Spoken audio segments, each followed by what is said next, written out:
She's saying that this berm or whatever it is, some sort of concrete raised edge, is going to increase safety. Right, Sarah? And you believe that it's your phone calls that have made that happen?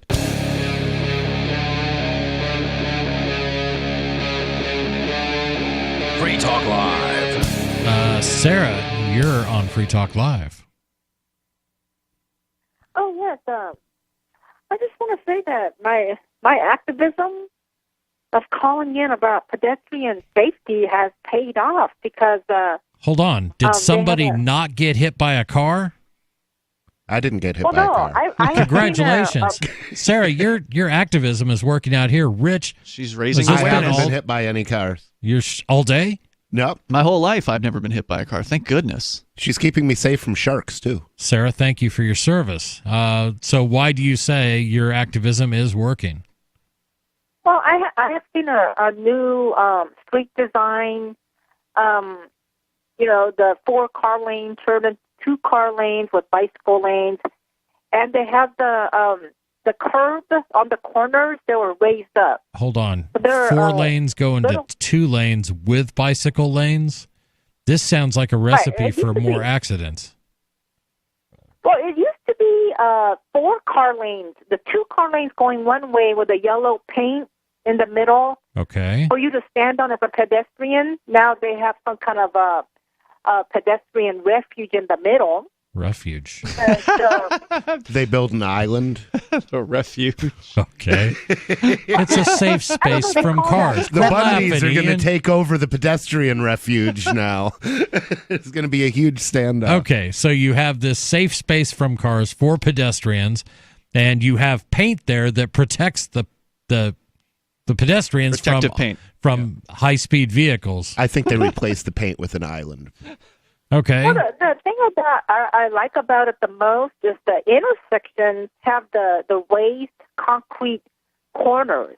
It used to be like really flat, and they would just talk on their cell phone and just run you over when you're standing there. Wait, who does this? It could happen. It's called an accident. I don't think anybody sits there and just decides to run somebody over. It could happen. She's Accidents saying sometimes they do. She's saying that this berm or whatever it is, some sort of concrete raised edge, is going to increase safety. Right, Sarah? And you believe that it's your phone calls that have made that happen?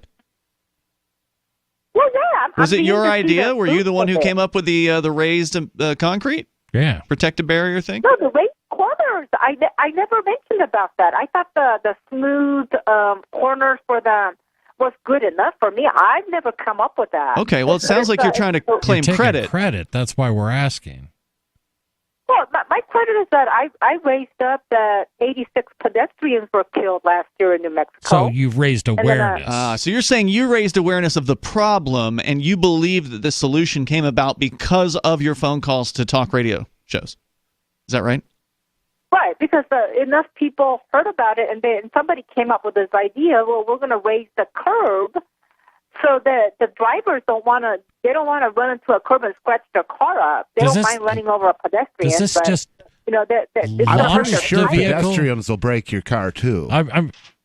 Is this curb such that it just launches the vehicle over the pedestrian? Well, it's a height of a little curb, and it has 2 openings, and then there's a little. You have to get the picture of it. Dooney Boulevard. If you actually had internet connection, you could take a picture of this and you could send it to us, so we'd actually have a better description of what this is. I'm imagining just a raised concrete barrier protecting the area at which a person would cross over the intersection. Is that what you're talking about? How high is this barrier? It's about like a 1 foot and a foot high, like a regular curb.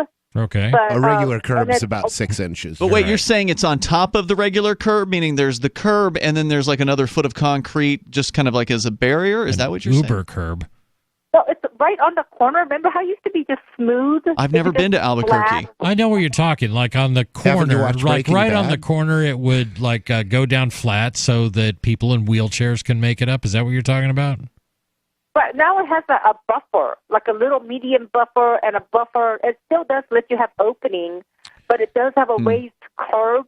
It's all thanks to you, Sarah. You're saving lives. You are with saving your talk radio calls. Exactly. Go pat yourself on the back. Pat yourself, and thank you for your call, Sarah. I'm just having a really hard time visualizing that. I'm still not sure. I think it's just one of those curbs with the concrete in the middle, like you normally see in parking lots and such. You're just talking about like a median then, or something like that. I think that's what she's talking about, is they had a median that was just painted yellow lines on the asphalt, and then they came in and built one of these islands. Okay, could be. And that's what it is. If that's the case, if it's a median, it's not going to stop any cars from rolling up there. If it saves just one life, Ian, then it's worth any amount of money. Any amount of money. That is the lesson here. In Sarah's mind, if it saves just one life. Well, when it's not her money. Even if it is her money, because she's doing her part, and she thinks that you need to do your part too, Ian. I don't think she's ever save a lot of more lives by ending the wars, I think. For sure. Than building curbs. I would agree. I don't think Sarah would disagree with that. I don't think she's in favor of most of the wars. Free Talk Live. Listen live 7 to 10 p.m. Eastern, or grab the podcast. It's all at freetalklive.com.